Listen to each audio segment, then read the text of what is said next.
కడప జిల్లా పోరుమామిల మండలం కవలకుంట్ల గ్రామంలో బాలరామస్వామి దేవస్థానం నందు శ్రీ సీతారామ లక్ష్మణ హనుమత్ సమేత ధ్వజశేఖర కలశ విగ్రహ ప్రతిష్ఠా మహోత్సవ కార్యక్రమం నిర్వహించారు. ఈ కార్యక్రమంలో ఎమ్మెల్సీ డీసీ గోవిందరెడ్డి పాల్గొన్నారు.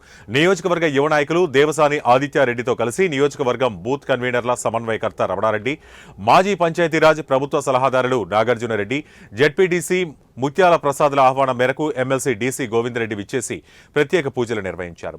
ఆలయ అర్చకులు ఎమ్మెల్సీ డీసీ గోవిందరెడ్డిని, యువ నాయకులు దేవసాని ఆదిత్యారెడ్డిలను ఆహ్వానించి అక్షింతలు చల్లి ఆశీర్వదించారు.